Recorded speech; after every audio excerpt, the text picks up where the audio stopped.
friends, now we have moved in the next lecture, and in this lecture we will discuss about some more new topics of the physics. Make sure you have attended the previous lecture, then you are proceeding to this lecture. Because if you haven't seen the previous lecture, then first of all you must watch the previous lecture, then you should must proceed to this lecture. Got it? चलो ठीक है. Now the topic is physics and society. अब ये physics का हमारे society से क्या वास्ता है, क्या लेना देना है, अब इन्हीं सारी चीजों को मैं आपसे डिस्कस करूंगा और मैं आपसे सिखाऊंगा, ठीक है ना. वैसे तो मैं जो कुछ भी आपसे कहना चाहता हूँ पहले यहाँ पे लिख डाला है, but now listen to me. देखिए फिजिक्स के चलते हमारे सोसाइटी पर क्या प्रभाव पड़ रहा है, वही हुआ हमारा फिजिक्स एंड सोसाइटी. जैसे प्रीवियस लेक्चर में कैसे देखे कि mathematics and physics, biology and physics, chemistry and physics, ठीक उसी प्रकार से अब सोसाइटी की बात करें तो सोसाइटी में बहुत सारी तरह तरह की चीजें आ गई है जी, जो फिजिक्स का ही देन है.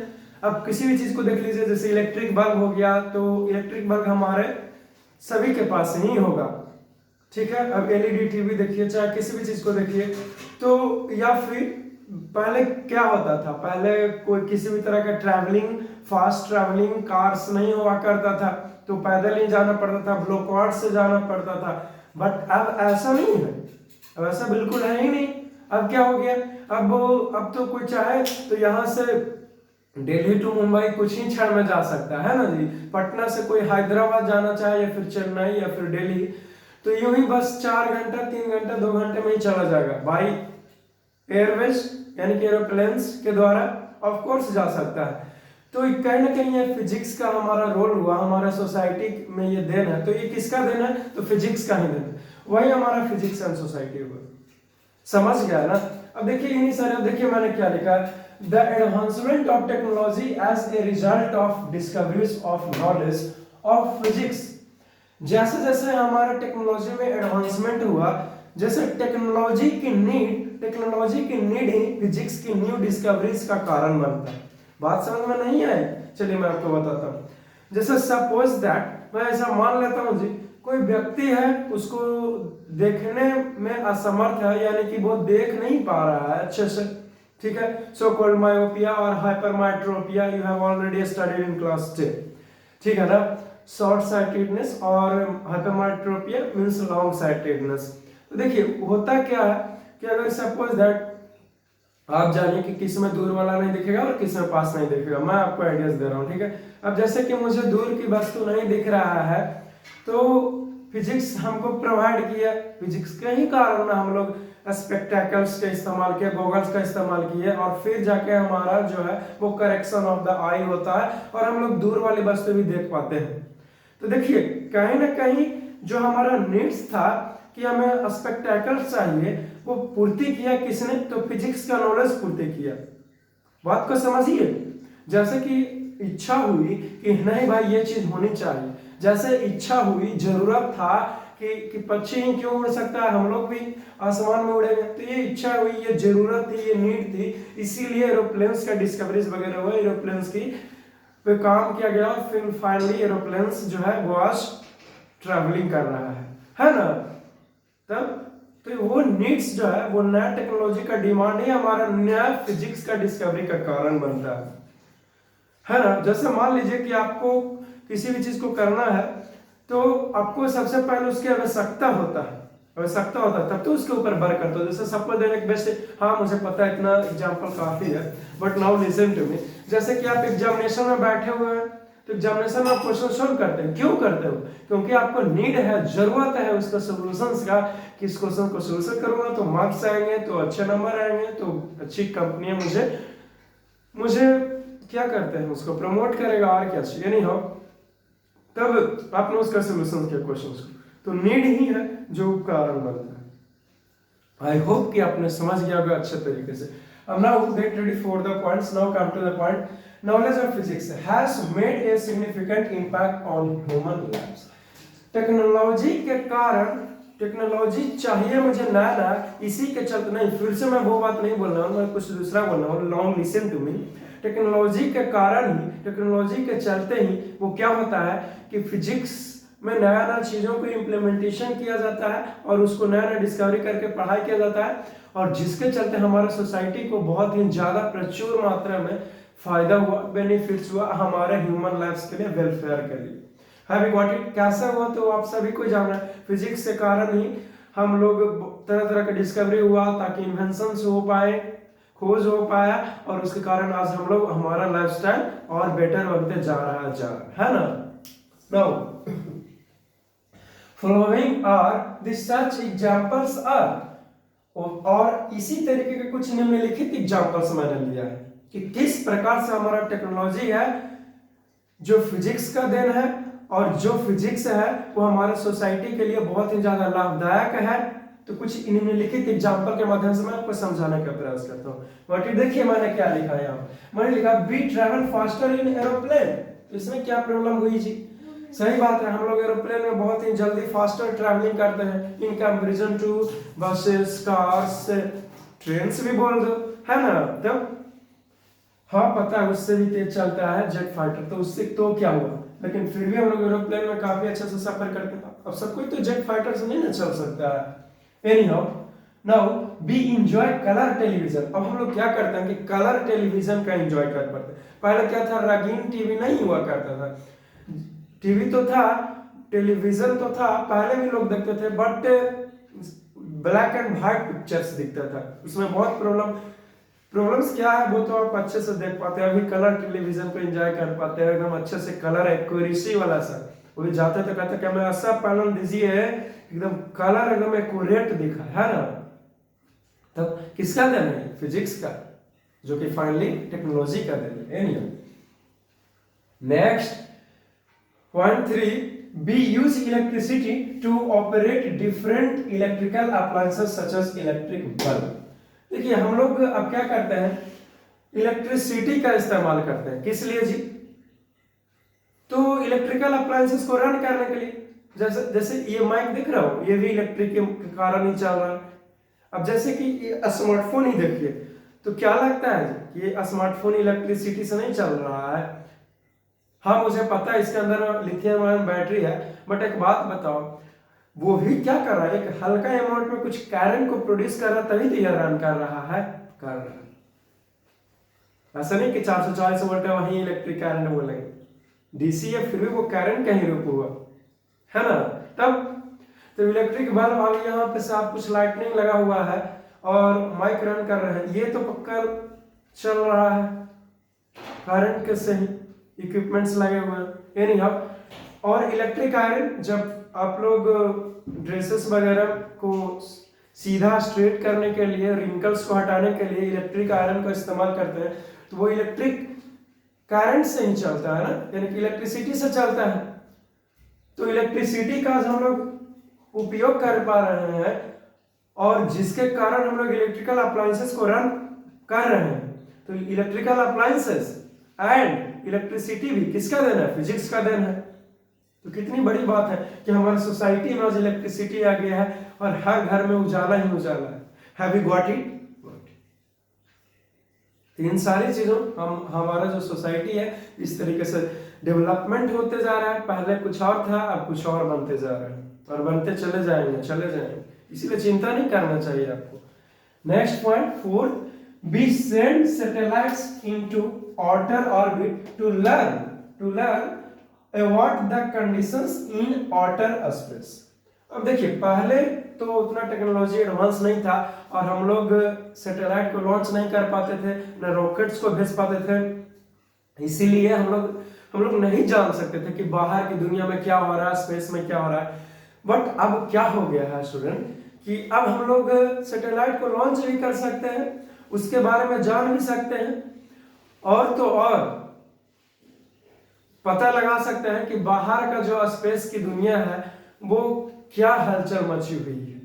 अब वेदर फोरकास्टिंग कहते हो कि जो वेदर, जैसे कि 3 दिन बाद बाढ़ आने वाला है, या फिर 3 दिन के बाद हमारा क्लाइमेट खराब हो जाएगा, कैसे पता लगाते हैं? तो टेक्नोलॉजी के कारण से। देश महान बनता है टेक्नोलॉजी से, समझ गया? गुणवान व्यक्ति मदद करता है, तो हमेशा गुणवान बनने का प्रयास करना चाहिए। चलिए इसे ज्ञान की बातें रखते हैं साइड में, और अब मैं अपना पॉइंट्स पे फोकस करता हूँ। Have you got it? तो सैटेलाइट की मदद से हम लोग बहुत सारी चीजों के बारे में जानकारी लगा लिया कि कैसा क्या होने वाला है, या फिर डेप्थ स्टडी करते हैं हमारे इस आउटर स्पेस का। What it next, the development of radio and television has lead to instant communication. देखिए, अगर मैं प्रीवियस ईयर्स यानी कि कई साल पीछे पहले की बातें करूं, उस समय की बात, अभी से ही 6-7 साल पहले की बात कीजिए, हमारे पास एक ढंग का स्मार्टफोन नहीं हुआ करता था। बट अब तो ना जाने मोबाइल है कि कैमरा है पता ही नहीं चलता है ना जी, क्योंकि मोबाइल में ही 4 कैमरा आ गया, 3 कैमरा आ गया, और जिसका जितना ज्यादा कैमरास रहता है मोबाइल में, लोग समझते हैं कि उसका मोबाइल जो है वो उतना ही ज्यादा महंगा है ना। तो पहले क्या होता था सर, ये होता था कि हम लोग मैसेज नहीं कर सकते इतना फास्टली, और नहीं किसी से इस तरीके से बात कर सकते। पहले पोस्टल कम्युनिकेशन हुआ करता था, आप लोग पढ़े होंगे, बच्चा क्लास में जानना है, उसमें हम लोग लेटर वगैरह सब लिखते थे, पोस्ट ऑफिस में जमा करते थे, और वो जो चिट्ठी के रूप में हमारा आदमी कहीं बाहर है तो वो जो भी पोस्ट ऑफिस में रहता था आदमी, डाकिया वगैरह, वो हमारे लेटर्स को पहुंचाता था। बट ये खराबी था, ये खराब था। जैसे सपोज दैट मैं आपको से एग्जांपल देता हूं, अब कबूतर के माध्यम से वो कैरी करता था इंफॉर्मेशन को, लेटर पहुंचा दिए और पता चला कि कबूतर पहुंचना चाहता किसी और के घर में, पहुंचा दे किसी और के घर, या फिर रास्ते में कबूतर ही मार गया, अब पहुंचा दिया गलती से किसी और घर में, और आपने पता नहीं इस लेटर में क्या लिखा, अब कबूतर को ही मार के खा गया। तो इस तरीके से कबूतर भी हमारे लिए बेस्ट ऑप्शन नहीं था कि किसी से मैसेज कर सकते थे, किसी से कम्युनिकेशन करते हैं। अरे sending messages and receiving messages, यही तो है हमारा कम्युनिकेशन, है ना। इसका डेफिनेशन कुछ है, बोल देना, मैसेज दे रहे हैं, मैसेज ले रहे हैं, कम्युनिकेशन कर रहे हैं। जैसे मैं आपसे कम्युनिकेशन कर रहा हूँ, कम्युनिकेशन कैसे भी हो सकता है, बोल के, सुन के, देख करके, ये नहीं हो व्हाट इट। तो कबूतर वाला सिस्टम खत्म हुआ, तो अब डाकिया लोग आए, बट इसमें भी प्रॉब्लम, पता नहीं। अब जैसे किसी के आदमी आज डेथ हो गया और उसने लेटर भेजा कि भाई साहब पहुंचाइए, वो डेथ हो गया, अब आइए। अब वो लेटर पहुंचा उसके पास 1 महीने के बाद, अब बताओ वो आदमी का तो पूरा काम के लिए सब खत्म हो जाएगा, है ना जी। तो क्या फायदा वैसा लेटर पहुंचने का। इसमें प्रॉब्लम आई, तो हमारे वैज्ञानिक लोग सोचते सोचते और तरह तरह के चीजों का डेवलपमेंट करना सीख लिए, और जिसके कारण फिर मेरे पास इस प्रकार से वायर्ड फोन आया, फिर कीपैड मोबाइल आया, फिर धीरे धीरे 2G आया, 3G, 4G, और अब तो 5G ही लॉन्च होने वाला है, फाइनली हो भी चुका होगा सर। तो इस तरीके से चीजें जो है वो बदलती चला गया और चलता चला जाएगा इस प्रकार से। लेकिन ये नहीं पूछ सकते कि कब तक बदलता चला जाएगा, जब तक हो सकता है नहीं हो। तो जो हमारा रेडियो है और टेलीविजन है, वो किस प्रकार से हम लोग इंस्टेंट कम्युनिकेशन यानी कि तुरंत कम्युनिकेशन कैसे कर पाते हैं, आई होप कि आपने सीखा होगा। आज क्या है, तुरंत फोन लेंगे, कॉल लगाएंगे, तुरंत लग जाएगी, यहाँ से अमेरिका बैठा आदमी तुरंत बात कर सकते हैं, इनफैक्ट वीडियोस कॉलिंग कर सकते हैं। तो ये किसका देन है, ये फिजिक्स का देन है, टेक्नोलॉजी का देन है, टेक्नोलॉजी का देन है, दैट मीन्स फिजिक्स का देन है। यस और नो? यस। फिर तो इतनी सारे एग्जांपल्स था, 5 एग्जांपल्स, जिनके माध्यम से मुझे लगा कि ये बताऊंगा तो आप और अच्छे से अवेयर होते जाएंगे। फिजिक्स से अगर पढ़ोगे ना ढंग से, तो इसको और जानने का मन करेगा, और जानने का मन करेगा, और खत्म नहीं होने वाली है इंफॉर्मेशन। अब देखिए क्या लिखा मैंने कि there are some abuses of applied physics or technology, such as many people blame technology itself for widespread pollution, resource depletion and even social decay। तो इतना सारा जो मैंने एग्जांपल्स दिया है आपको, इसके माध्यम से मैं केवल आपको यह सिखा रहा था कि किस प्रकार से टेक्नोलॉजी जो है वो हमारे सोसाइटी के लिए बहुत ही ज्यादा हेल्पफुल रहा, स्टूडेंट, बहुत ही ज्यादा उपयोगी रहा। Yes sir.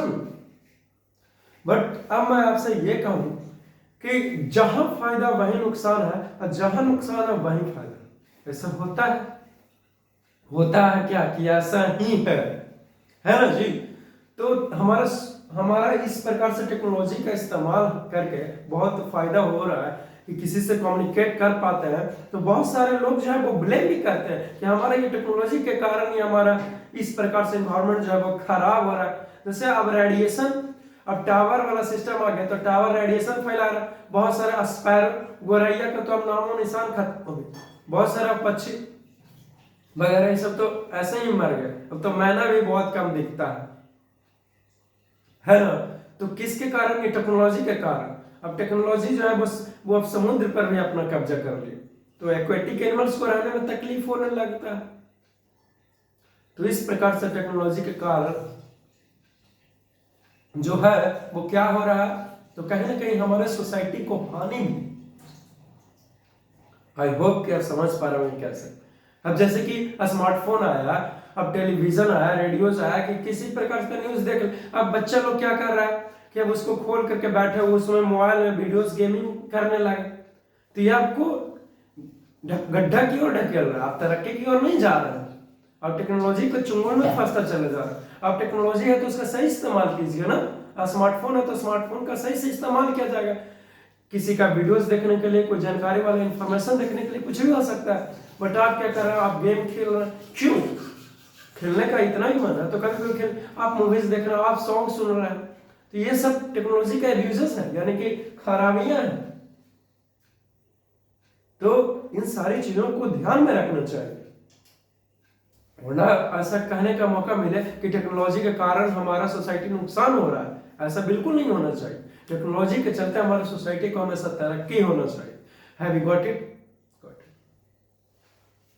इतनी सारी चीजें थी जो मैंने आपको से बता दिया, ठीक है ना। आप इसे क्या कीजिएगा, एक बार मैं शेयर हटूंगा तो इसे फौरन से नोट कर लीजिएगा, ठीक है ना। तो technology as a result of discoveries of knowledge of physics है वो, ठीक है। एरोप्लेन में क्या करते हैं, फास्टर ट्रैवलिंग करते हैं, है ना। कलर टेलीविजन को क्या करते हैं, एंजॉय करते हैं। अब इलेक्ट्रिसिटी आ गया हमारे पास, इलेक्ट्रिकल अप्लायंसेस आ चुके हैं, तरह तरह के गीजर, वाटर हीटर, सैटेलाइट को लॉन्च किया जा रहा है ना, कंडीशंस को जानने के लिए कि वेदर का क्या क्लाइमेट होने वाला है। तो आप अब रेडियो और टेलीविजन आ गया तो इंस्टेंट कम्युनिकेशन हम लोग क्या कर सकते हैं, ऑफकोर्स कर सकते। तो अप्लाइड फिजिक्स का क्या है, एब्यूजेस भी है इसका, ऑफ अप्लाइड फिजिक्स। जैसे कि बहुत सारे टेक्नोलॉजी का इस्तेमाल करके क्या करते हैं, बोलिए, आपको खुद से भी बोलना पड़ेगा। अब जैसे साइबर क्राइम कर रहा है कोई, तो इस तरीके का चीजों का ध्यान रखना चाहिए, ठीक है ना।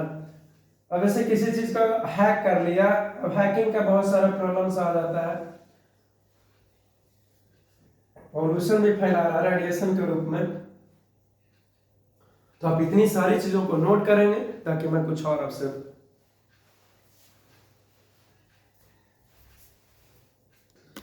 Now friends, we will talk about some discoveries and some inventions. देखिए क्या क्या इन्वेंशंस हुआ है या फिर हुई है, या क्या क्या डिस्कवरी हुआ, मैं इन्हीं सारी चीजों के बारे में डिस्कस करता हूँ, चर्चा करता हूँ और आपको वन बाय वन करके बताता हूँ, ठीक है ना। देखिए जब डिस्कवरी की बात हो या फिर इन्वेंशंस की बात हो, तो द डिस्कवरी और द इन्वेंशंस जो हुआ किसमें, तो in the field of physics में, वो बहुत ही ज्यादा क्रिएटिव, लॉजिकल और ब्रिलियंट माइंड के द्वारा किया गया है, ठीक है ना। साधारण व्यक्तियों के द्वारा इन्वेंशंस और डिस्कवरी की बस की बात नहीं है। अगर आप साइंटिस्ट बनने के लिए सोच रहे हैं और आप अभी चाहते हैं कि फिजिक्स में मैं भी कुछ अपना योगदान दूं, तो आपको भी must be a logical person, must be a creative mind और मस्ट बी ए ब्रिलियंट और इंटेलिजेंट माइंड, जो तुरंत ही कोई समझ जाए। हाँ पता है कि तुरंत नहीं कोई समझता, लेकिन फिर भी, ठीक है ना। तो जितना भी डिस्कवरी आप यहाँ पे देख पा रहे हो, मैं आपको एक्सप्लेन करता हूँ, वो ब्रिलियंट और बुद्धिमान व्यक्ति के द्वारा किया गया। वो एकदम फिजिक्स में खोए हुए रहते थे, खूब पढ़ते थे, फिजिक्स को एंजॉय करते थे और कभी कभी तो खाना पीना भी छोड़ देते थे। खाने का ठिकाना नहीं, कब दिन गया कब रात गया कुछ पता नहीं। बस ऐसे ही जैसे जैसे हो रही है लगातार काम फिजिक्स के ऊपर, वैसे ही काम करता चला गया। अब फिर फाइनली कुछ सूत्र मिला उसे, और उसने कह दिया कि नहीं भाई यही करेक्ट है, और हर एक के द्वारा वैलिड कर लिया गया, और फिर फाइनली उसे पुरस्कार मिलता है सम्मान के लिए। वी मस्ट बी क्रिएटिव तो आखिरकार हो ही आप लोग, है ना। कभी ये कलाकारी करोगे तो वैसे करोगे, तो कभी ऐसे ड्रेस मोड़ोगे तो कभी यहाँ से मोड़ के पहनिएगा, कभी ऐसे हेयर स्टाइल झड़ेगा। Now come to the point. यहाँ पे सीरियल नंबर 1 2 3 नंबरिंग किया हूँ, और यहाँ पे इन्वेंशंस और डिस्कवरी का ये कि किस चीज का खोज हुआ, ठीक है। और यहाँ पे मैं इस कॉलम में लिखा हूँ कि किसने किया, किसके द्वारा किया, यानी कि व्यक्ति का नाम हो। और यहाँ जो कॉलम आप देख पा रहे हैं, इस कॉलम में मैं क्या किया हूँ कि किसके द्वारा किया गया यहाँ लिखा हूँ, और कौन सा साल था जिसमें किया गया है तो मैं यहाँ पे लिखा हूँ, ठीक है। अब now it's time to learn. देखिए मैंने लिखा है, सबसे पहला नंबर पे आता है कंपाउंड माइक्रोस्कोप का। तो कंपाउंड माइक्रोस्कोप का डिस्कवरी किसने किया जी? तो जैनसिंग ने किया। जैनसिंग कब किया? तो 1590 ईस्वी में किया, ठीक है। फिर 2 में लिखा हूं मैं कि रिफ्रैक्टिंग टेलीस्कोप्स का किसने किया इन्वेंशंस? तो लिप्रेशी ने किया, और लिप्रेशी भी इसको बोलते हैं। आप ज्यादा बेटर रहेगा कि इसे लिप्रेशी ही बोलिए। कब किया? तो 1608 में किया है, ठीक है। 3 में है लॉज ऑफ रिफ्रैक्शन, किसने किया? तो स्नेल्स ने, और स्नेल्स लॉ ऑफ रिफ्रैक्शन भी बोलते हैं। स्नेल्स ने किया, कब किया? तो 1621 में, 1621 ईस्वी में किया। 4th पॉइंट पर है स्पेक्ट्रम, यानी कि लाइट में जो स्पेक्ट्रम पढ़ते हो वो किसने किया? तो न्यूटन साहब ने किया। कब? तो 1666 में, यानी कि 1666 ईस्वी में किया। 5th रिफ्लेक्टिंग टेलीस्कोप्स का डिस्कवरी किसने किया? तो न्यूटन ने किया है। कब किया? तो 1669 में किया है, यानी कि 1669 ईस्वी में। 6ठे पॉइंट पे आता है कैपेसिटर का आविष्कार किसने किया है? तो कैपेसिटर का आविष्कार क्लिस्ट बोलते हैं, क्लिस्ट ने किया। कब किया? तो 1745 यानी कि 1745 ईस्वी में किया। 7 नंबर पे है गोल्ड लीफ इलेक्ट्रोस्कोप, पढ़ना है। किसने किया? तो बिनेट या फिर बेनेट ने किया। कब किया? तो 1787 में, यानी कि 1787 ईस्वी में किया। नेक्स्ट है 8 नंबर पे कि सिंपल सेल का आविष्कार किसने किया? तो वोल्टा ने किया है। कब किया? 1800 यानी कि 1800 ईस्वी में। नेक्स्ट जानते हैं डबल स्लिट इंटरफेरेंस, पढ़ना है इंटरफेरेंस डिफ्रैक्शन 12 में। डबल स्लिट इंटरफेरेंस किसने किया? तो यंग ने किया है, नाम है। कब? तो 1801 यानी कि 1801 ईस्वी में किया है। 10 पे है डिफ्रैक्शन, किसने किया? तो फ्रॉनहोफर, फ्रॉड नहीं बोल देना इसको, फ्रॉनहोफर ने किया। कब? तो 1819 में किया है, यानी कि 1819 ईस्वी में, ठीक है ना। नेक्स्ट है मैग्नेटिक इफेक्ट ऑफ करंट, जो आपने 10 में पढ़ा था। तो मैग्नेटिक इफेक्ट को किसने सबसे पहले ऑब्जर्व किया, किसने कहा कि हो सकता है? तो ओर्स्टेड ने किया। कब? तो 1890 यानी कि 1819 ईस्वी में, ठीक है ना। नेक्स्ट देखते हैं इलेक्ट्रिक मोटर, जो आप लोग चलाते हो, किसान भी इसका इस्तेमाल करके खूब पानी निकालता है ना जमीन से, और इरिगेशन सिंचाई के लिए काम करता है। तो इलेक्ट्रिक मोटर को किसने किया? तो फैराडे ने किया है, 1821 में किया है, ठीक है। जब फैराडे का नाम आता था, सर पूछते थे तो हम लोग चिढ़ाने के लिए फैराडे बोल दिया करते थे। तो कहते थे कि तुमको एक चीज नहीं याद आ रहा, फैराडे और फैराडे में अंतर नहीं है। एनीहाउ, अब 13 ओम्स लॉ का डिस्कवरी किसने किया? तो ओम ने किया है, नाम ही था उसका ओम, तो इसीलिए ओम्स लॉ हो गया। जैसे कैसे यहाँ पे कहीं देखे थे ये, हाँ, लॉज ऑफ रिफ्रैक्शन को बोलते हैं स्नेल्स लॉ ऑफ रिफ्रैक्शन। उसी प्रकार से ओम्स लॉ ने किसने किया? तो ओम ने किया। कब किया? तो 1826 में, यानी कि 1826 ईस्वी में किया, ठीक है। तो ये 13 कुछ डिस्कवरीज था, इन्वेंशंस था, जो ग्रेट पीपल के द्वारा किया गया, हमारे इस फिजिक्स में योगदान रहा, ठीक है। आई होप कि आपको पता चला होगा। आप इसे चाहें तो फौरन से इसे नोट कीजिए। फौरन से कहने का मतलब है तुरंत ही इसे लिखिए। आई होप कि आपने इसे लिखा होगा। तो इतना काफी रहेगा कि और लिखा दे कि कौन सा डिस्कवरी किसने किया कब किया। वैसे तो ये ऐसे आपको इंटर का बोर्ड एग्जाम में तो आने वाला नहीं है, बट कंपटीशन में पूछ सकता है कि कब हुआ, तो आपको जवाब देना पड़ेगा। तो कंपटीशन के लिए ये सारा चीज मैं आपको जो प्रोवाइड्स कर रहा हूँ उसके बेसिस के लिए, समझ गया ना। आई होप कि आपने देखा इतना काफी है। 13 इन्वेंशंस डिस्कवरी, और किसके द्वारा हुआ, इन्वेंटर कहिए चाहे डिस्कवरर कहिए, कौन सा साल में हुआ, और ठीक है इसे नोट कीजिए। और मैं लिखाता हूं।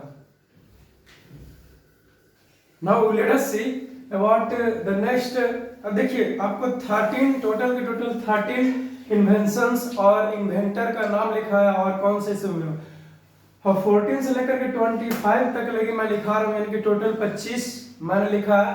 इन्वेंसर, इन्वेंटर और कौन सा इसी में हुआ वो लिखा। इतनी सारी बातों को ध्यान में रखें। हाँ मुझे पता है कि याद करना थोड़ा मुश्किल हो जाएगा आपके लिए, या फिर यूं कहूँ तो it will take time, but don't worry, you must know about that. Market में जा रहा है तो जो देखेंगे जरूरी है कि खरीद लेंगे, लेकिन फिर भी देखते हैं उसी प्रकार से याद नहीं है तो क्या हुआ, फिर भी पढ़ेंगे।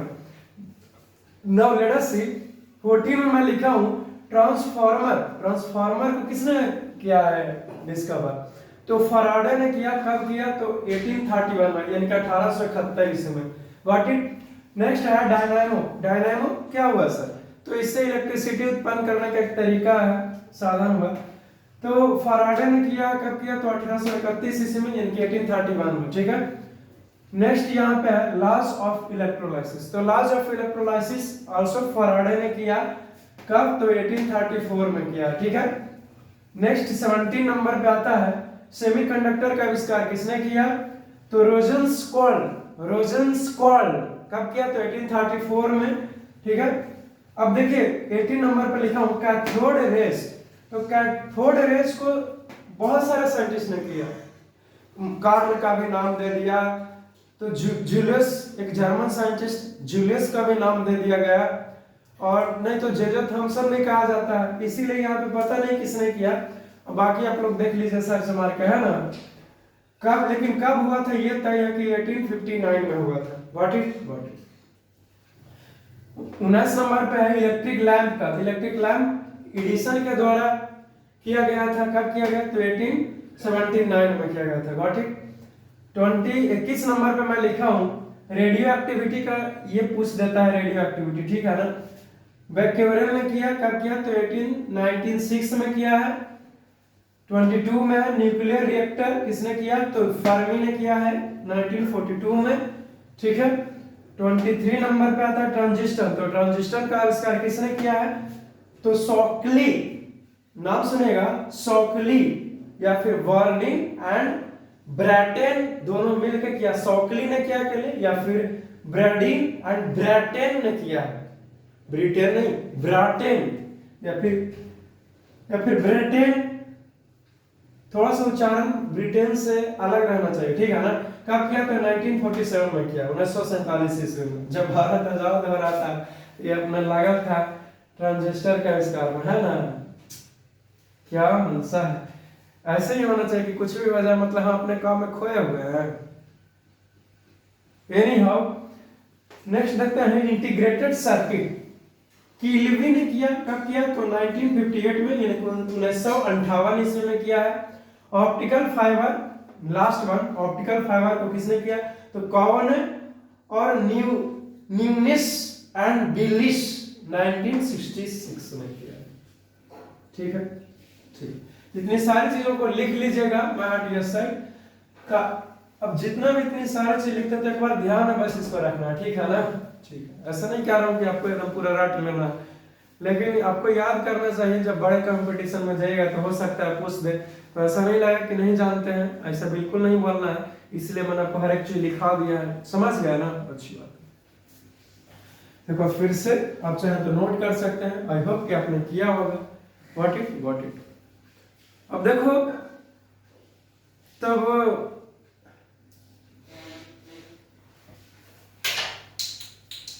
मैं ये कह रहा था कि बाकी के बातें फिर से करेंगे नेक्स्ट क्लास में। कहाँ चले गए, तब तक के लिए आज के लिए बस इतना ही।